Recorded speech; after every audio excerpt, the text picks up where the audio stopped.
나는 한국인이다. 지난달 31일 팀 스위니 에픽게임즈 대표가 과거 존 F 케네디 대통령의 유명한 연설을 패러디해서 말했습니다. 애플과 구글이 모바일 플랫폼에서 수익의 30%를 수수료로 떼가자 에픽게임즈는 용감하게 자신들이 서비스하는 게임 포크나이트에 별도 결제 시스템을 추가했습니다. 그러자 애플, 구글은 포크나이트를 플랫폼에서 완전히 퇴출시켜버렸습니다. 그런데 한국이 전세계 최초로 애플과 구글의 갑질을 제한하는 법을 통과시켜버리자 팀 스위니는 나는 한국인이다 라를 외칠 정도로 한국에게 고마움을 표현했습니다. 이미 글로벌 거대 기업 애플과 구글의 갑질은 미국을 비롯해 전세계적으로 문제시 되어 왔습니다. 미국 의회도 현재 우리와 비슷한 오픈 앱마켓 법안을 발의한 상태이고 호주도 플랫폼 규제 법안을 만들고 있고 EU도 이를 문제 삼고 곧 규제에 나서겠다고 했습니다. 그런데 한국에서 구글 갑질 방지법이라 붙여진 이름의 법안이 제일 먼저 통과되자 전세계는 한국에게 놀랍다며 찬사를 보냈습니다. 지난달 31일 미국 CNN은 한국에서 이 법안이 국회를 통과했다는 소식을 전하면서 구글이 태평양 일대에서 벌어지는 변화에 골치가 아플 것이라고 꼬집어 말했습니다. 소개팅 애플리케이션 틴더의 개발사는 성명을 내고 공정한 앱 생태계를 만들어가기 위한 역사적인 조치라며 오늘은 기념비적인 날이라고 말하며 구글 갑질 방지법 법안의 한국 국회 통과를 환영했습니다. 이렇게 전세계 IT 업계와 창작자 단체들은 일제히 한국의 조치에 환영의 뜻을 밝혔습니다. 또한 국내 콘텐츠 사업자들은 매년 구글과 애플에 내던 연 2조 원의 수수료에서 해방되었다며 웃었고 네이버, 카카오와 온라인 게임 회사들도 구글과 애플에 낼 뻔했던 수수료를 아낄 수 있다며 환호했습니다. 미국 의회는 자신들도 아직 하지 못한 글로벌 기업의 행포를 한국이 먼저 규제법을 통과시킨 것을 높게 평가했는데 동시에 한국에 새로운 러브콜을 보내서 화제가 되고 있습니다. 미국 의회에서 한국을 미국의 첩보 동맹체 파이브 아이즈에 넣자는 것입니다. 미국 하원에서는 파이브 아이즈에 한국 등으로 확대하는 법안을 추진하고 있는 것으로 1일 확인되었습니다.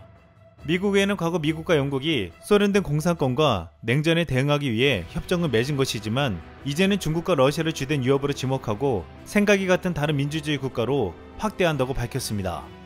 한국이 이 기밀정보 공유 동맹체에 포함된다면 한국의 위상 제고와 함께 정보전에서도 상당한 도움이 된다고 보고 있지만 일각에서는 파이브 아이즈가 정보 공유를 넘어 안보 군사면에서 확장해 중국 견제에 초점을 두면 부담이 될 수 있다고 보고 있습니다.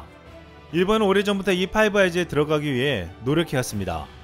특히 2019년 한일 군사정보보유협정 지소미아 갈등으로 군사정보 교류의 위기를 느꼈던 일본 정부가 서방의 첩보 동맹인 파이브 아이즈에 가입하고 싶다고 밝혔습니다. 한국의 정보를 받지 않는 대신 자신들은 더 중요한 파이브 아이즈의 정보를 받겠다는 것이었습니다. 이 때문에 일본은 파이브 아이즈에 가입하기 위해 미국이 주도하는 대중견제 성격의 협의체에 모두 들어갔습니다. 아시아태평양 안보협력체인 쿼드, 민주주의 10개국 모임 D10, 중국 반도체 굴기를 꺾기 위한 동맹 T12에 들어갔습니다. 미국과 일본은 최근 공동훈련의 수를 늘리며 군사적인 동맹도 강화하고 있는데 일본에서는 미국의 동아시아 전력 배치 전략에 있어서 한국에 있는 전력을 줄이고 일본에 배치시키자는 얘기도 하고 있다고 했습니다. 올해 초 미국의 정책 전문가들은 일본이 파이브 아이즈에 사실상 6번째 회원이 되는데 근접하고 있으며 바이든 행정부는 이를 장려해야 한다고 말하기 시작했습니다. 그런데 지금 미국 의회에서는 일본만 파이브 아이즈에 들어가는 것이 아니라 한국을 필두로 한 일본, 인도 등의 나라들이 파이브 아이즈에 들어가는 법안을 추진하고 있다고 발표한 것입니다. 사실 일본은 자신들만 들어가는 것을 추진했지만 적어도 자신들이 만들어 놓은 그림에 한국은 끼어있지 않았습니다. 과거 트럼프 전 대통령이 파이브 아이즈에 다른 동맹국들도 넣자는 말이 나오자 일본 마이니치 신문은 에이트 아이즈가 될 것이라며 여기에는 독일, 프랑스, 일본이 들어갈 것이라고 주장했습니다. 일본은 그토록 파이브 아이즈에 들어가기 위해 미국의 강가슬개까지 모두 빼줄 것처럼 행동했는데 여기에 들어갈 생각이 없었던 한국에게 미국 의회가 들어오라고 하면서 일본을 당하게 만드는 상황이 벌어지고 있습니다. 미국이 결코 한국을 놓칠 수 없는 데는 그만한 이유가 있다고 보고 있습니다. 만약 한미동맹이 와야되고 한국이 친중 내지는 친러 노선으로 갈아탄다면 미국의 입장에서는 최악에 가까운 시나리오가 된다는 것입니다.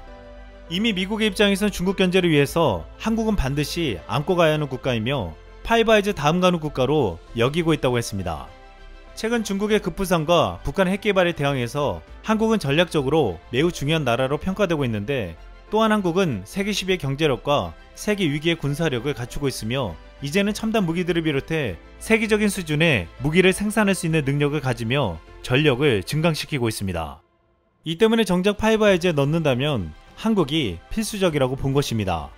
미국은 한국에게 미사일 사거리 제한을 해제하고 고체연료 제한 해제에 이어 지난 1일 한국 핵연료 재활용 기술이 미국에서 승인되었습니다.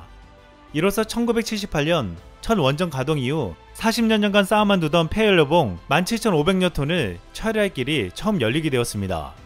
또한 최근 미군 주도의 우주 관련 연합 연습에 한국군도 참여시켜 앞으로 한미 간 우주 감시 정보 공유를 실시하기로 했습니다.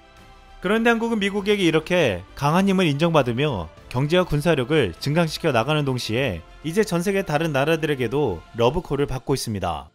서 국방부 장관은 지난달 30일 최초로 이집트의 공식 초청으로 방문했습니다. 서 장관은 당초 군수 적재를 위해서 오만에 기항 예정인 청해부대로 방문하고 격려할 예정이었는데 인접국 이집트와 오만에서 공식 방문해달라고 요청한 것입니다. 당초 청해부대는 집단 감염이 되면서 주요 기항지가 있는 오만과 백신 접종을 협의했지만 오만이 이를 거절했습니다. 우리 백신을 가지고 맞게 해달라고 해도 거부했습니다. 하지만 한국은 긴급하게 오아시스 작전으로 청해부대 34진 전원을 국내로 긴급 후송하는 것에 성공했고 오만의 도움 없이도 위기를 극복해냈습니다. 또한 오아시스 작전 성공 이후 최근 한국은 아프간에서 미라클 작전 성공으로 전세계를 놀라게 했습니다. 이 때문에 이 두 작전을 지휘한 한국의 국방부 장관의 위상은 지금 이들 나라에게서도 높아졌다는 말을 듣고 있습니다. 서 장관은 이집트 방문 둘째 날인 30일 오전에 압델파타 엘시시 이집트 대통령을 만났습니다.